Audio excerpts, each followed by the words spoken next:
어, 이제 교육 심리, 그 다음 교육 행정, 교육사역, 공무원 시험에서는 한국교육사부터 했었죠. 한국교육사. 그렇죠? 한국교육사 했죠? 심리부터 했나요? 심리부터 했구나. 그러면, 교육 심리부터 해서 심리가 보통 3문제 정도 나와요. 3문제에서 4문제. 사회학은 4문제.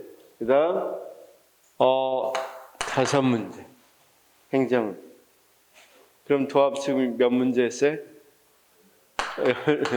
12문제. 60% 했습니다. 60%. 그러면 이제 어떻게 나오냐면, 교육과정, 평가에서 3문제 나와요. 3문제. 교육과정 평가 3문제. 그 다음, 사철학. 한국교육사, 서양교육사 있죠? 그 다음 철학에서 이것도 3문제. 그 다음, 그럼 다 사버리네. 두세 문제, 여기도 두세 문제 나오고, 여기서 물론 교육과정 평가 말고도 교수학습 이론에서도 한두 문제 꼭 나오죠. 그 다음, 특징적으로 나오는 게, 상담에서도 꼭 한 문제가 나와요. 그래서 보통 여기서 2문제 나오고, 상담 한 문제 꼭 나오고, 이 지방직에서는, 그 다음, 교수학습 이론, 여기서도 보통 2문제 정도 한두 문제 나와요. 그럴 때 이제 이거하고 교육심리하고 좀 섞여서 나오는 경우가 있어요. 교육심리하고 교수학습 이론하고. 그렇죠? 다음 주부터는 선생님들이 뽑아오면 좋겠고, 못 뽑아오면 3년간 거 지방직. 내일 모레 시험 보는 거 있죠? 그거 3년간 거 뽑아오시면 어디가 있는지 모르죠? 어디가 2021년부터 2020년, 2019년 9급 지방직 기출문제 어디가 있는지 아세요? 모르죠. 그래서 선생님 건 제가 뽑아드리도록 하죠. 다른 분들은 다 아실 것 같으니까. 그렇게 편향을 두면 안 되기 때문에 다음 주에 이렇게 오늘 가져오듯이 가져오겠습니다. 잘 받으시고. 항상 쌤 제일 중요한 건 기출이에요. 어떤 과목이든지 기출을 잘 분석하면 방향이 보여요. 어떻게 해야 된다는 게. 그래서 교육과정과 평가가 2문제에서 3문제가 나오니까 보도록 하겠습니다. 자, 우리가 보통 커리큘럼이라고 이야기한 게 교육과정이에요. 교육과정. 자,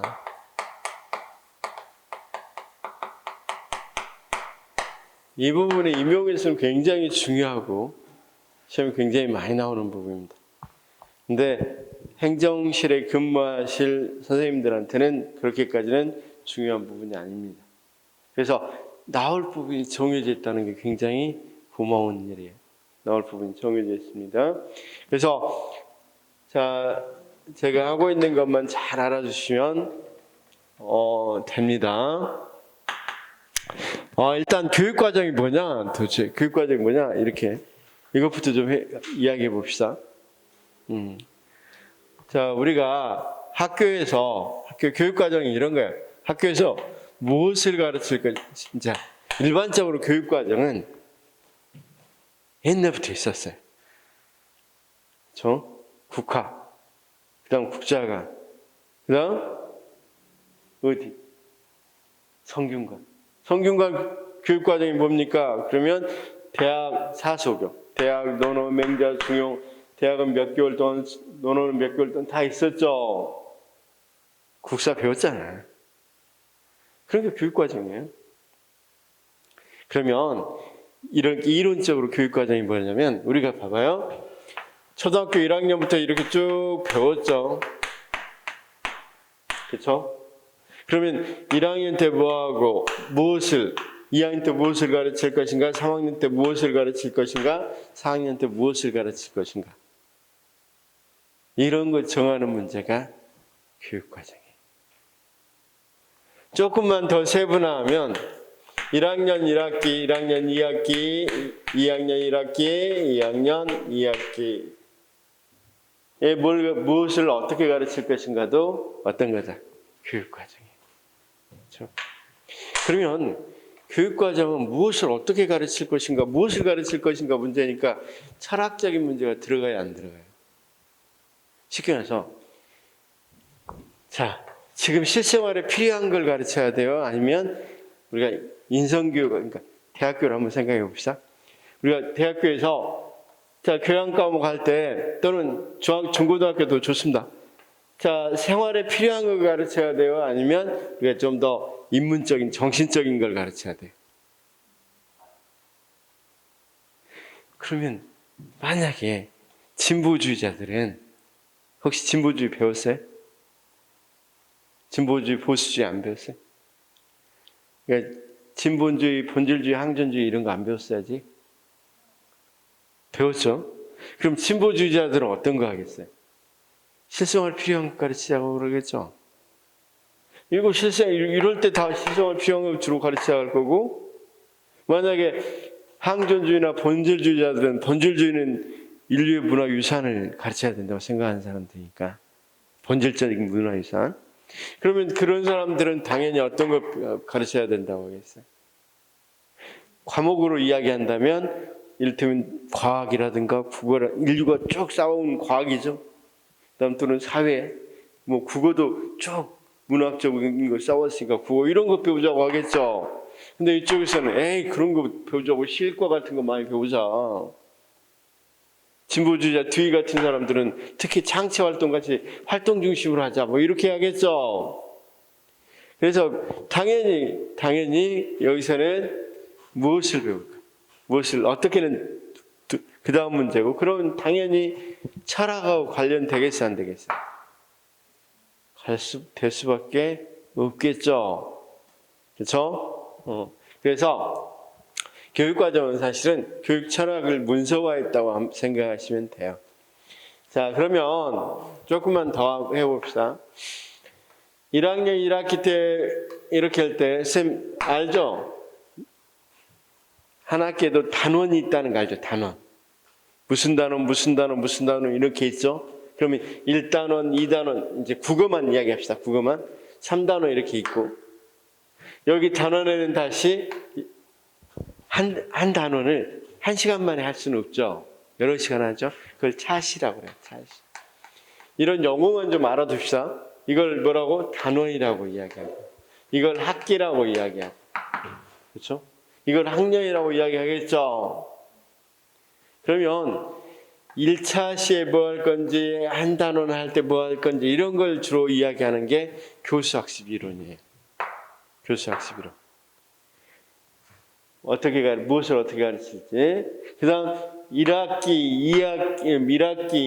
1학년 또는 2학년, 1학기, 2학년 뭘 가르칠지 정하는 게 교육과정이에요.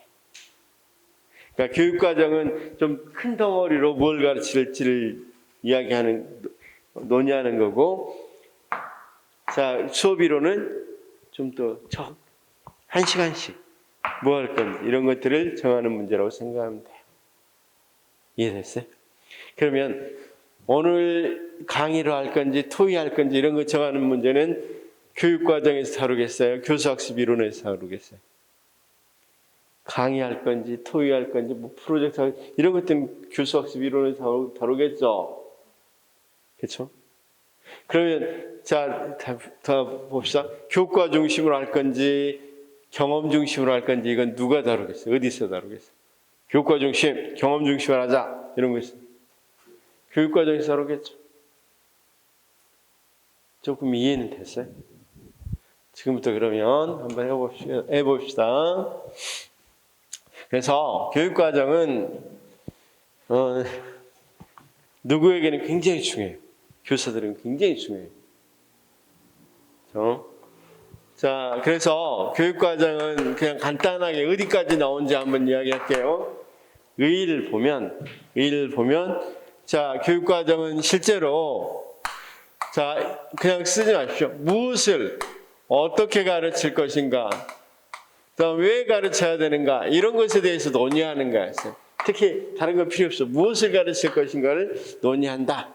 이렇게 생각하시면 돼요. 무엇을. 이게 가장 중요한 문제. 그러면 한번 여기 한번 봅시다. 유형을 봅시다. 유형. 자, 이제 시기별로, 시기 순으로는, 그러니까 시기, 우리나라도 이 시기는 미국하고 똑같습니다. 먼저 교과 중심, 딱 느낌이 오죠? 무엇을 가르치자고 하는가? 옛날에 내려오던 그 교과를 그대로 가르치자는 거겠죠? 그렇죠? 그 다음 경험 중심은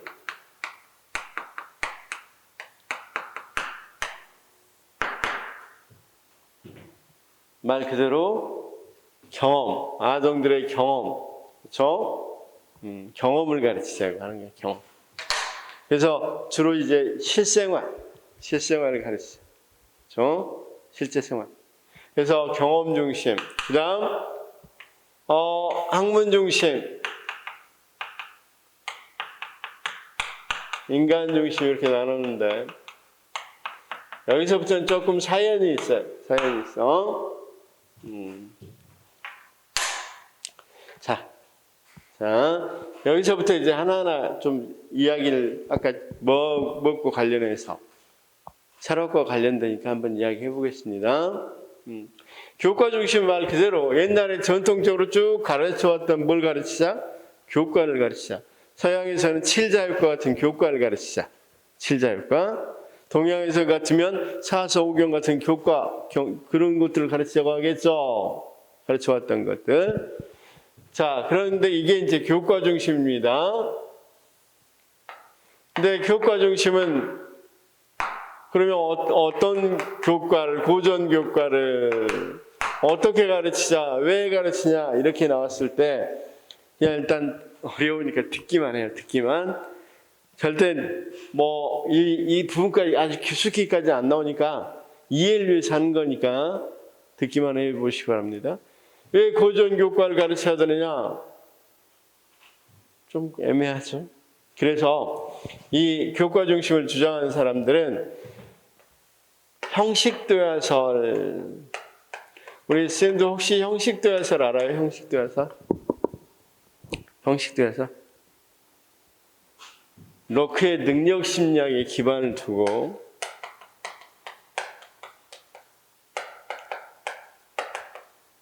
이걸 어떻게 쉽게 한번 설명해 볼까? 이런 거였어요. 로크는 우리가 인간이 태어날 때 사람 몸은 뭘로 돼 있어요? 살로 돼 있다 하지 말고 근육으로 돼 있죠. 그렇죠? 인간이 신체가 근육으로 돼 있듯이 생각도, 로크 당시는 생각도 마음에서 한다고 생각했어요. 마음에서. 뇌라는 생각을 못했어요. 그 당시는.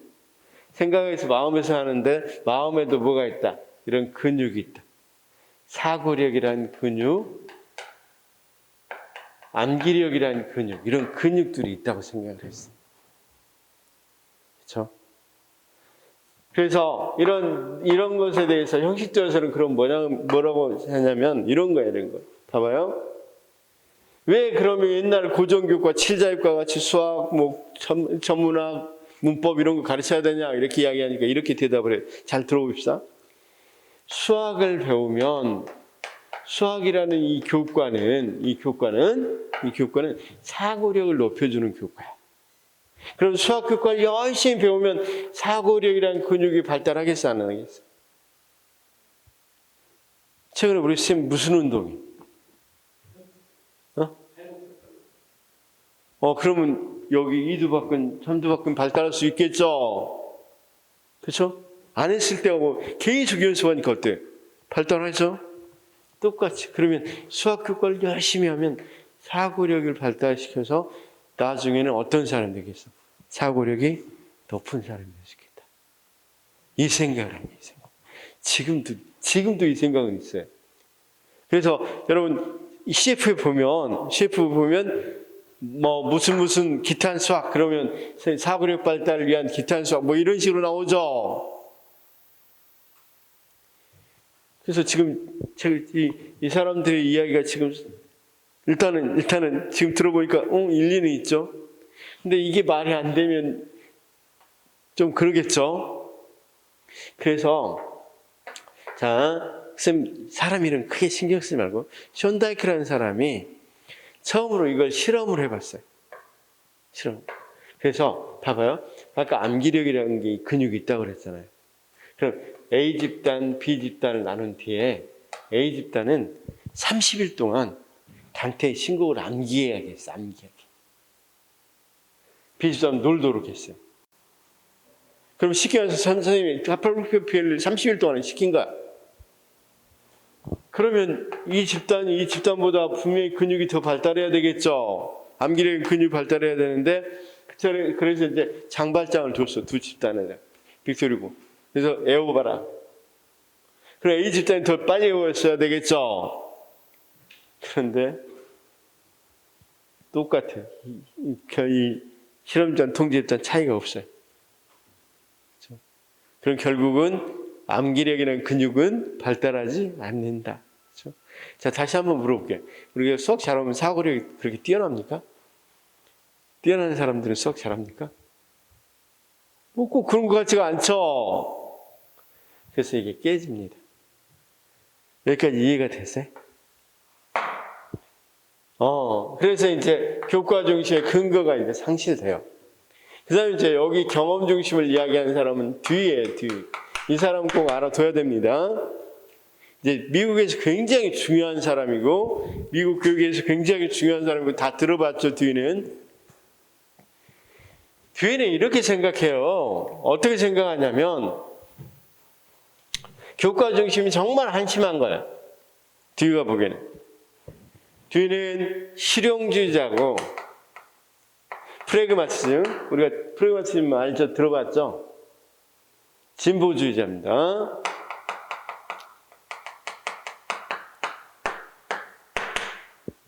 조금 더 이건 설명해 드릴게요. 그럼 여기서만 그냥 갖고 한번 이야기해 보겠습니다. 자, 아프리카애가 눈이 차갑다. 그러면 알 수 있을까요? 진짜로 알까요? 이해했다고 할 수 있을까요? 눈을 한 번도 본 적이 없고 만져본 적도 없는 사람을 눈이 차갑다는 느낌을 어떻게 알아? 눈이 차갑다는 거 어떻게 알아요? 근데 뒤는 한심하게도 교과 중심은 맨날 그런 것만 애들이 경험도 안 했는데 그런 것만 모아서 애들이 암기시킨단 말이에요. 제대로 그럼 이해가 된 거예요? 이게 어떻게 교육이냐 이 말이죠. 그래서 뒤의 생각은 이렇게 생각한 거야.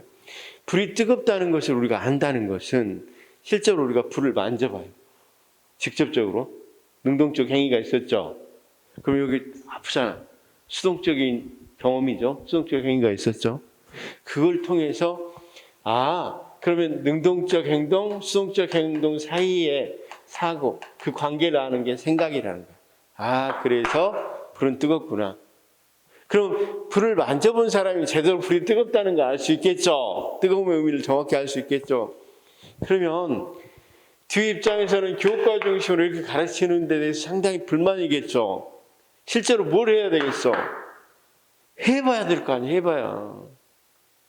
눈이 차갑다 그러면 눈을 만지게 하고, 불이 뜨겁다 하면 뭐 불까지 만져라는 건 아니지만 좀 얕은 걸로 해서 가까이라도 좀 다가와서 해볼 수 있어야 그 느낌을 확실히 알 수 있겠죠.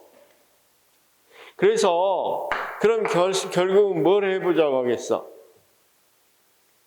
경험 중심이겠죠. 경험. 자, 이쪽으로 한번 내가서 이야기해 보겠습니다. 실용주의는 미국에 있어서 아주 독특한 20세기 초반, 그러니까 19세기 말부터 독특한 철학입니다. 미국의 철학. 이 실용주의 철학은 뭐냐면요. 이런 거예요. 이런 거. 자, 실용주의는 근데 여러분, 영국의 경험론, 자, 대륙의 합리론, 이런 말들은 들어봤어요?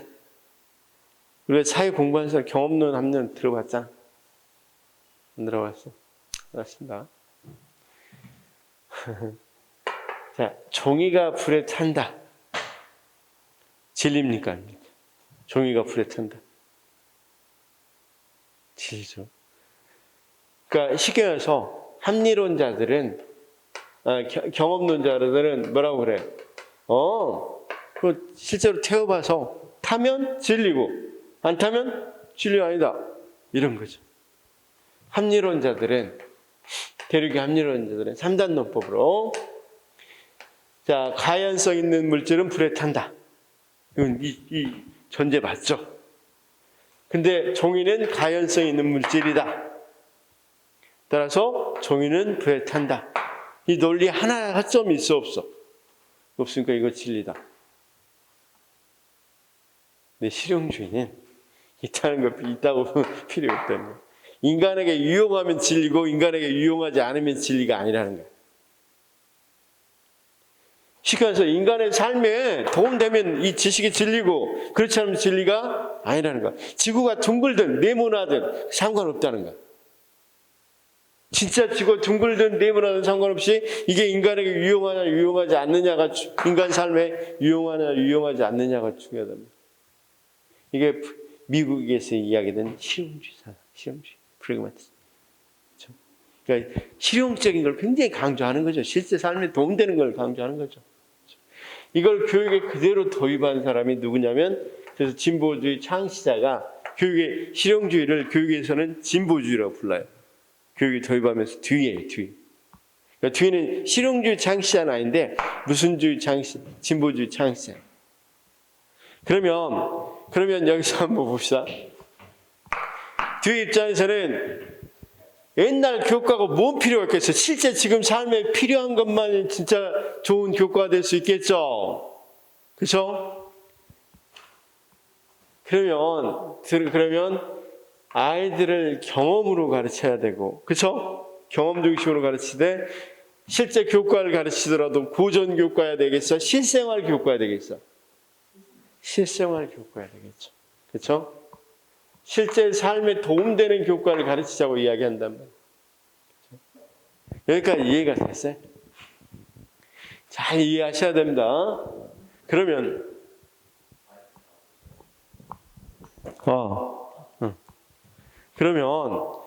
자, 이제 조금 여기까지 이해가 됐습니다. 이것만 이해하면 교육과정 끝이야. 그냥 교육과정 이 정도에서 그다음 잠재적 영교육과정까지만 알면 끝이에요. 그러니까 이것만 잘 이해해 봅시다. 뒤에 한번 이해해 봅시다. 아까 불이 뜨겁다는 것을 안다는 건 능동적 경험하고 수동적 경험. 실제로 타면 아프잖아. 그래서 여기 사이의 관계를 아는 것이 사고라고 그랬죠. 그런데 이 사고는 두 가지가 있다는 거야. 반성적 사고하고 시행착오적 사고가 있다는 거야. 반성적 사고는 자, 만약에 불을 만졌어. 되게 뜨거워.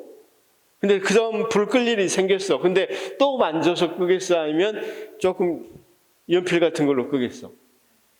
그런 게 반성적 사고야. 시행착오적 사고는 또 끄고 있는 거. 무슨, 우리가 그런데 교육한다, 이건 어느 정도 오늘 한 번 한 것보다 두 번째가 더 나은 방법이 교육된 거라고 볼 수 있겠죠? 그러니까 뭐가 있어야만 교육이라고 말할 수 있겠어요? 이건 교육이라고 말하기 힘들겠죠? 뒤 생각이야. 그렇죠? 반성적 사고가 있어야 된다. 그런데 생각을 잘 해봅시다. 자, 우리 쌤 집에 가면 아빠가 바둑 두자고 하죠. 바둑 좋아하나요? 바둑. 안 좋아하죠? 그냥 지는 정도만 알죠? 그런데 쌤 바둑은 관심 별로 없으니까 맨날 지던 방식 또 지죠? 그게 시행착오적 사고. 근데 쌤 진짜 관심 있는 영역이 있어요.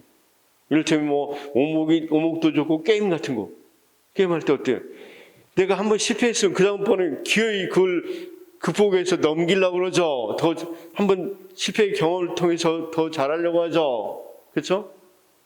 그러면 우리가 흥미나 뭐가 있을 때, 필요가 있을 때 반성적 사고가 나오죠. 흥미나 필요가 없으면 반성적 사고가 안 나오겠죠.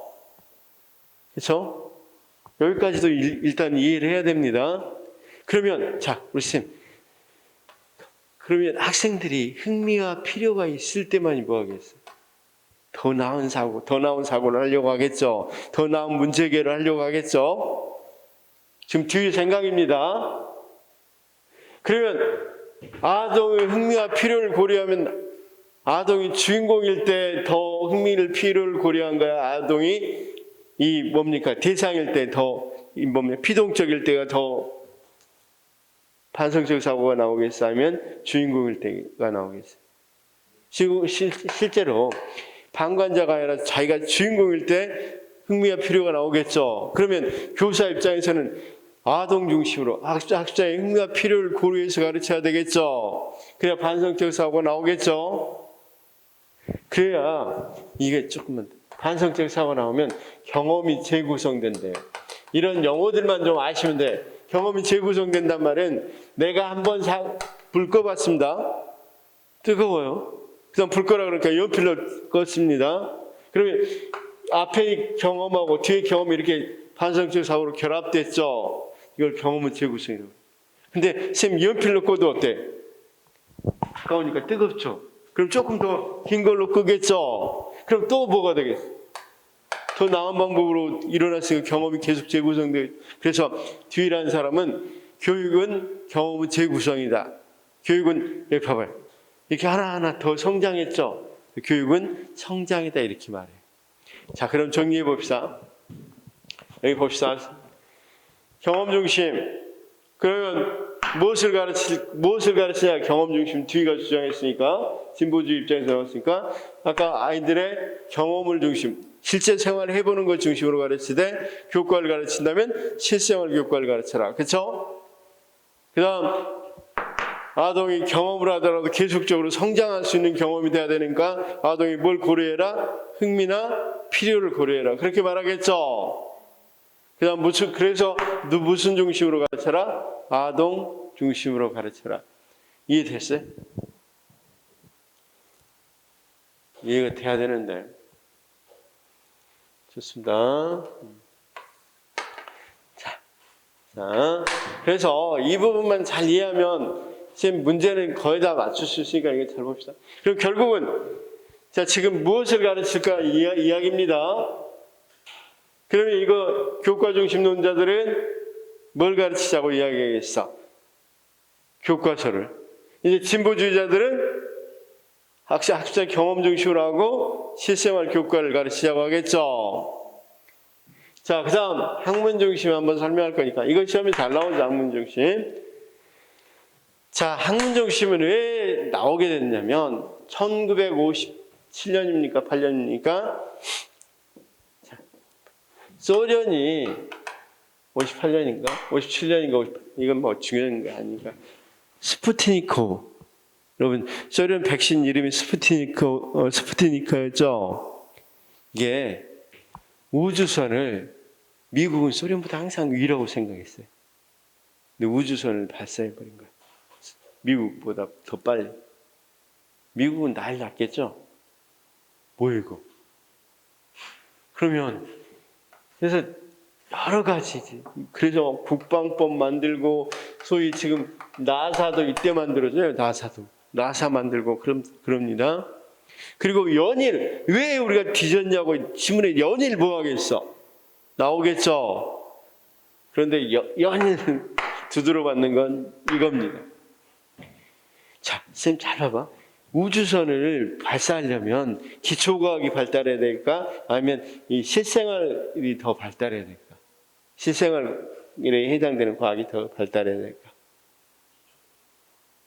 아주 기초과학이겠죠. 쉽게 말해서 기초과학을 경험 중심하다 보니까 맨날 자동차 수리하는 법 이런 것들이 실생활에 도움되잖아. 물리학이 더 도움돼. 자동차 수리하는 게 더 도움돼. 실생활에 도움되는 건 자동차 수리하는 거죠. 그래서 그런 것만 가르치니까 소련은 그럴 때 뭐 했어? 기초과학을 강조했어. 기초과학. 물리학, 화학 이런 것들. 옛날에 소련을 보면 올림픽도 옛날에는 미국보다 훨씬 더 잘했죠. 옛날에는. 기억하는지 모르겠지만 지금은 아니지만. 왜냐하면 미국은 돈 되는 걸로 실생활적인 프라그마티즘이 발달해서 실용적인 돈 되는 프로 같은 게 발달했지만 소련은 그런 거 없이 그냥 완전히 뭐였어요? 기본적인 거. 그래서 소련 같은 거 뭐 체조라든가 이런 거 굉장히 잘하잖아요. 자, 넘어갈게요 그냥. 어쨌든 소련은 그래서 완전히 기초과학을 하다 보니까 뒤져버렸단 말이에요. 그래서 브루너라는 사람이 여기서 나오는 사람이 브루너였어요. 브루너 지방지에서는 꼭 한 문제 나와요. 브루너라는 사람이 이제 우조라는 지역이야, 지역이. 그 회의를 열어. 그래서 자 회의를 열어서 결론이 뭐냐면 왜 미국에게 뒤졌냐? 소련에게 뒤졌냐? 결론은 과수원이다. 과학과 수학의 원리를 등한시했기 때문이다. 이제 물론 이제 확대하면 모든 과목으로 확대할 수 있는데 일단은 그때 당시에는 그러면서 이런 생각을 했어요. 이런 생각 봐봐요. 그런 것들을 그러면 그걸 뭐라고 그랬냐면 각 학문의 핵심적인 원리나 아이디어를 지식의 구조라고 그랬어요. 자, 지식의 구조를 뭐라고요? 각 학문의 핵심적인 원리나 아이디어. 물리학 쌤 무슨 과 나왔어요? 물리학과? 그럼 물리학의 핵심 뭐예요? 원리가 뭐예요? 일테면 뉴턴의 원리, 1법칙, 2법칙, 3법칙 이런 것들이 물리학에 들어있죠. 그렇죠? 이런 게 지식의 구조라는 거예요. 그러면 자, 지식의 구조를 가르치고 쉽게 말해서 이거 이렇게 생각해 봐봐. 물리학, 그럼 전자공학, 자동차공학 이쪽으로 갈수록 실생활에는 더 도움되는 거죠. 아주 기초과학은 이쪽이죠. 근데 미국은 경험 중심에서는 실생활 중심이니까 이걸 가르쳤겠죠. 이것 중요시했겠죠. 근데 소련은 이것 중심으로 가르쳤단 말이에요. 자, 이제 학교에서는 뭘 가르치자? 모든 학문의 기본을 가르치자. 모든 학문의 기본, 기초 원리, 아이디어, 그러니까 기초 원리를 가르치자. 그것이 바로 뭐라고 표현한다? 지식의 구조라고 표현. 그렇죠? 여기까지 이해됐어요? 그러면 자, 한번 물어볼게요. 서울의 수도는 일본의 수도는 도쿄입니다. 일본의 수도 어디라고요? 네. 제가 가르칠 수 있죠, 방금. 자, 뭡니까? 이 MC의 제곱. MC의 제곱. 뭡니까? 누구죠? 아인슈타인. MC의 제곱. 이것에 대해서 제가 설명해 준다고 그래서 우리 스님들이 알 수 있을까요? 이건 스스로 터득해야만 알 수 있죠, 원리는. 제가 뉴턴의 원리를 설명을 막 해줘요. 작용, 반작용. 그런데 듣긴 들었는데 말은 그렇지만 그걸 안다고 이야기하려면 그걸 완전히 자기가 뭘 때 터득해야만 알 수 있는 거죠. 그렇죠? 제가 강의해 준다고 그래서 알 수 있는 거 아니죠? 당연히 지식의 구조는 가르쳐 줄 수 없다고 생각한 거예요. 그러니까 무슨 학습을 해야 되겠어요? 스스로 발견할 수 있는 발견학습 또는 탐구학습을 강조할 수밖에 없겠죠. 이해됐어요? 지식의 구조는 발견할 수 있는 게 아니라 탐구학습할 수밖에 없잖아요. 그래서 탐구학습을 강조합니다. 그 다음 이 생각을 하면 한번 들어봐요. 그러면 우리가 자 이거 한번 생각해 봅시다. 전문가들이 연구합니다. 우리 쌤이 이제 물리학자가 되셔서 연구를 하시게 됐다고 생각해봐요. 그래도 물리학자가 돼서 연구하실 때 당연히 어떤 거, 양자역학 이런 것들 연구하겠죠. 물리학의 기본이 되는 것들 연구하겠죠. 그러면 초등학교 2, 3학년 때부터 그것이 이제 기본이니까 그런 지식의 구조, 원리 아이디어를 가르치자 이거. 계속 이렇게 그걸 조금 더 심화 확대해서 나선형이라고 그래요. 처음엔 아주 쉽게 해서 서서히 이렇게 좀 더 확대하고 심화시켜서 가르치면 어떻게 되겠어요? 나중에 고등학교 2학년, 3학년 되면 거의 학자 수준이 되겠죠. 그렇죠? 그렇게 가르치자. 그렇게 가르치면 뭐가 된다? 아까 소련하고 기초과학의 차이가 훨씬 줄어들 거고 더 앞설 수도 있겠죠. 그래서 그런 조직을 나선형이라고 그래요. 나선형. 여기까지 이해가 됐어요? 그래서 학문 중심은 지식의 구조, 탐구학습 나선형으로 가르치자. 쌤, 사람들이 많이 물어봐요. 교과 중심이나 학문 중심이나. 그러면 한번 생각해 봅시다. 교과 중심과 학문 중심은 어떤 차이가 있을까요? 그럼 교과서 가르치자는 거잖아. 우리들은 1학년 배웠어, 안 배웠어? 우리들은 1학년 안 배웠어요? 그럼 못 배웠어요? 이 학교 막 들어가서 못 배웠어.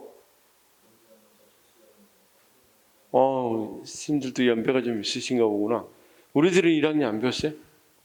그런 과목이 있다는 건 알죠? 우리들 1학년 과목이 있는 거 몰라요?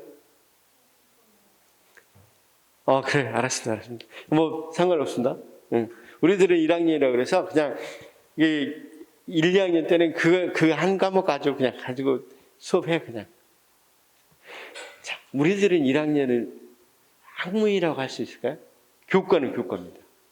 학문이라고 하기 힘들겠죠. 그렇죠?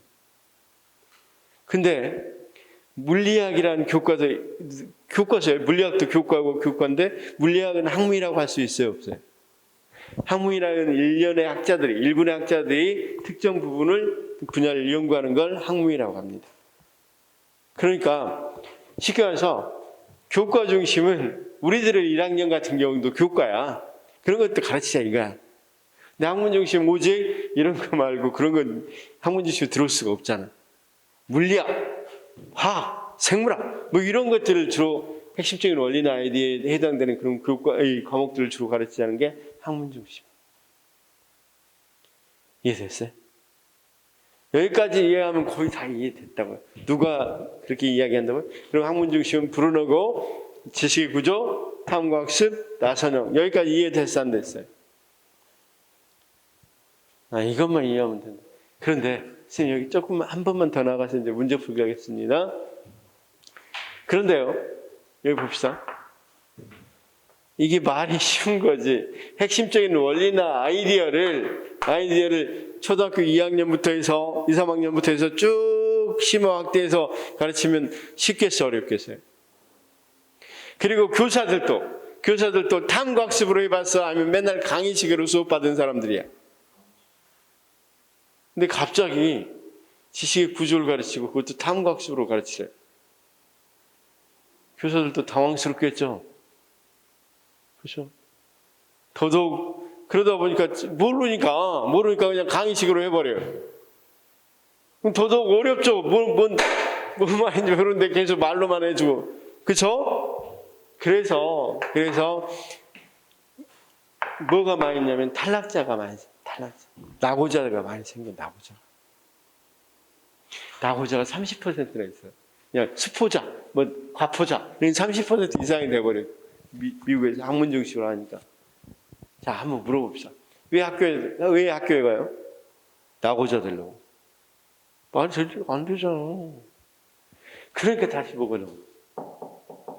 왜 학교 다녀야 돼? 자기 자아 실현하려고 다니는 거잖아. 그렇죠? 내가 뭔가 하고자 하는 꿈과 길을 좀 실현해 보려고 다니는 거죠. 근데 낙오자 되려고 가요? 말이 안 되잖아. 그래서 학문 중심이 실패를 해버려. 너무 어려우니까. 그리고 아까 교사들도 그렇게 해본 적이 없으니까. 그래서 다시 인간 중심은 경험 중심이 이제 다시 영국 갔다가 돌아온 거예요. 인간 중심. 그래서 사실은 경험 중심하고 큰 차이가 없어요. 근데 딱 하나 있다면 잠재적 교육 과정을 더 고려한다는 거예요. 그래서 이제 여기까지 이해됐어, 안 됐어요?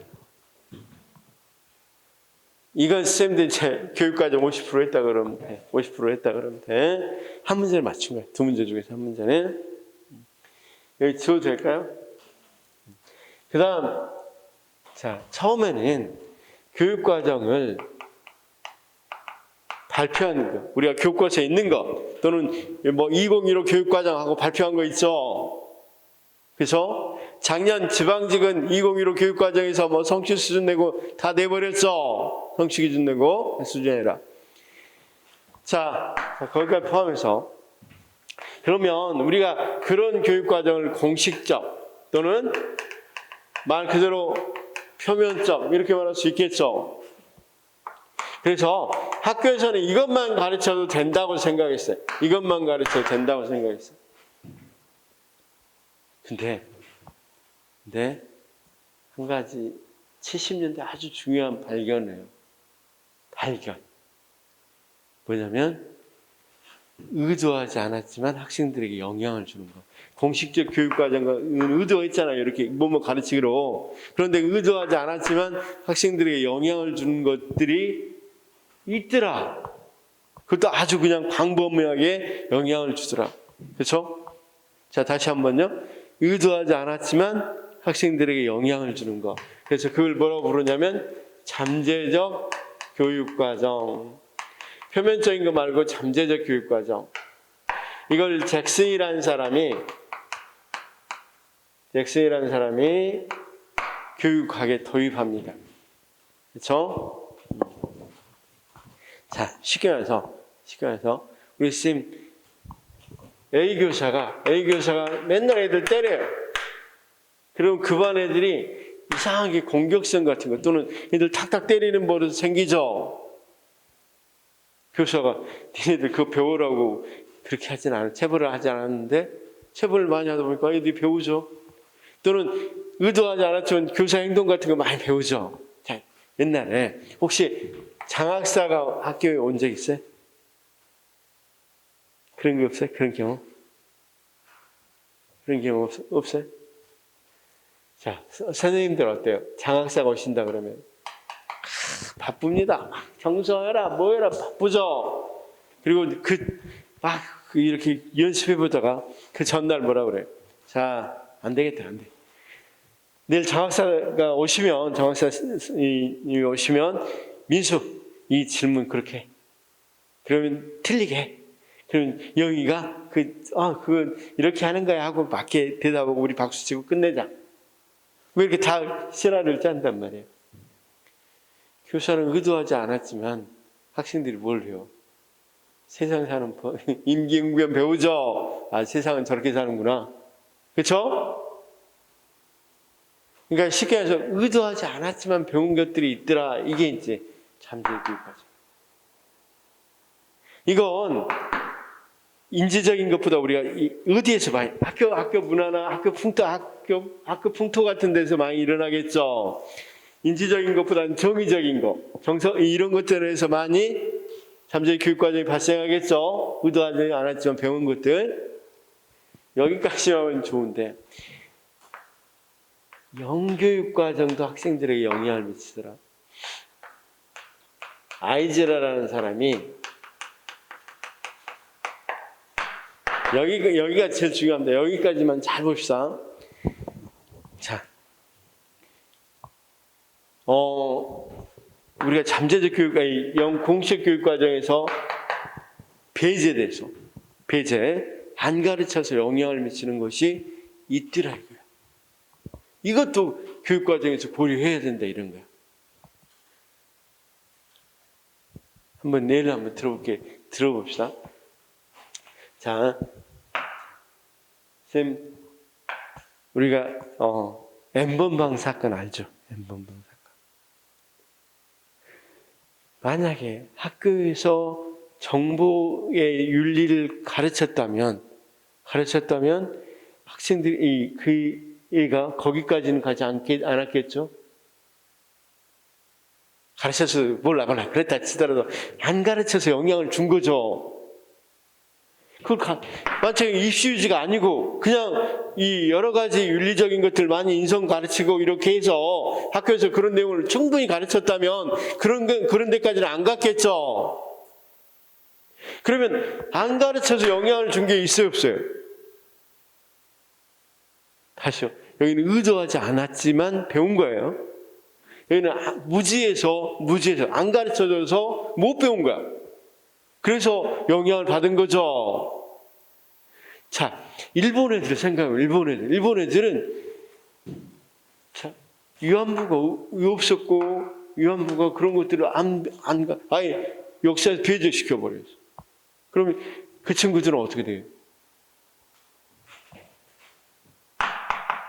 없는 걸로 생각하기 때문에 한국에 대해서도 이상한 말하고 역사에서 왜곡된 생각을 가질 수 있겠어, 없겠어? 영향을 줬겠어, 안 가르쳐? 자, 알겠습니다. 이런 생각이다. 만약에, 북한에서는 자본주의 생활이라든가 자본주의 장점이라든가 이런 것을 가르치겠어요, 안 가르치겠어요? 안 가르치죠. 그래서 북한에서 넘어왔어요. 그 사람들이 왜 한국 사회에 적응을 못해요? 배운 적이 없으니까. 그래서 1, 2는 그 정착금 3천만 원 주니까 3천만 원 그냥 하루아침 다 써버리고 와 진짜 자본주의 좋네 써버리고 또 가서 국가에서 또 돈 주라고 또 돈 주라고 한단 말이에요. 왜냐하면 그들은 어떤 생활이 익숙했냐면 항상 식량 배급했잖아. 무료로 항상 주라 그러면 항상 줬잖아. 공동생활, 공동분배니까 생산해놓고 국가에서 나눠줘요. 배급을 똑같이 주기 위해서. 공동으로 생산해놨으면 그걸 이제 똑같이 사람에 따라 다 나눠준다고. 그러니까 내가 3천원 썼으니까 또 가서 또 국가에서 줄 거라고 생각을 한 거죠. 또 주라. 왜 그러겠어? 배우지 못해서 영향을 미친 거잖아. 그런 것을 뭐라고 그런다? 영교육과정이다. 이것도 교육과정을 무엇을 가르칠까? 그러니까 무엇을 이야기했었죠? 무엇을? 그러니까 처음에는 60년대까지는 몰랐어요. 잠재적이 있다, 영교육과정이 있다 이걸 몰랐다고. 그러니까 무조건 무엇을 가르쳐야 된다고 생각했어요. 공식적 교육과정만 가르치면 된다고 생각했다고. 근데 70년대에 와서 의도하지 않았지만 학생들에게 영향을 준 것도 있네.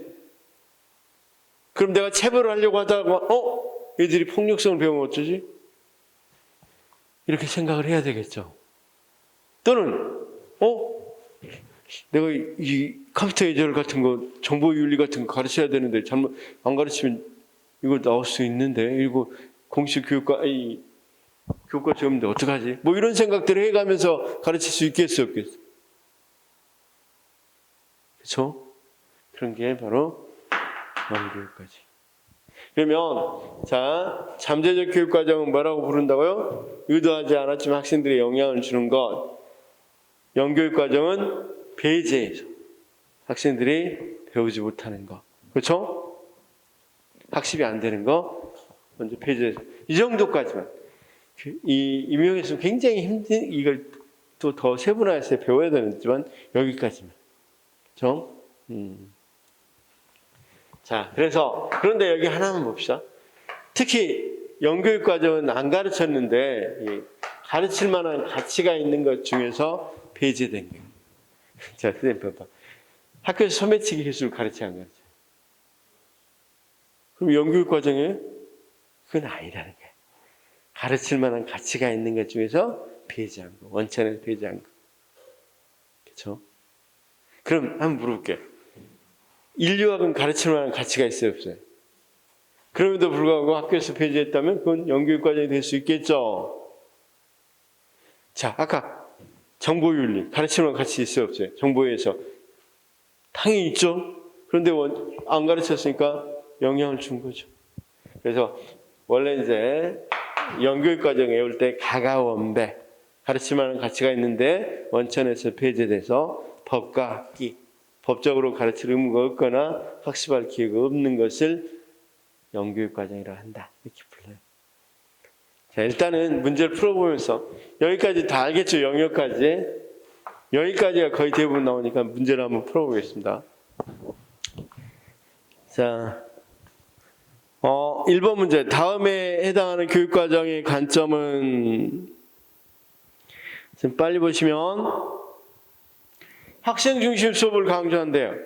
이것만 해도 우리 선생님들은 답을 고를 수 있겠죠? 못 고르겠어요? 답은 경험 중심, 그쵸? 그 다음, 경험 중심 교육과정에 대한 설명으로 가장 옳은 것은, 자, 가장 옳은 거 4번이죠. 그렇죠? 그다음 다음 가나의 내용에 부합하는 교육과정 유형을 바르게 짝진 것은 하고 물어봤습니다. 무조건 나는 지식의 구조가 보이니까 학문 중심이죠. 가는 그 본질적 문화유산 그대로 가르치자 그러니까 뭐가 되겠어요? 그렇죠. 교과 중심이 되겠죠. 자, 그 다음 4번. 기본 관점에 대한 설명으로 무조건 학문 중심 나오면 핵심적인 아이디어, 지식의 구조, 기본 개념, 원리 이런 걸 보면 되겠죠. 다음 몇 번? 3번. 어려워요? 별로 어렵지 않죠? 자, 5번은 다음 내용을 강조하는 교육과정은 학문 중심, 그쵸? 자, 6번 브루너 지식의 구조에 대한 설명으로 옳지 않는 것은 지식의 구조 나왔는데 갑자기 경험 중심 나오면 곤란하죠? 1번이죠? 자, 좀 쉬었다 하겠습니다.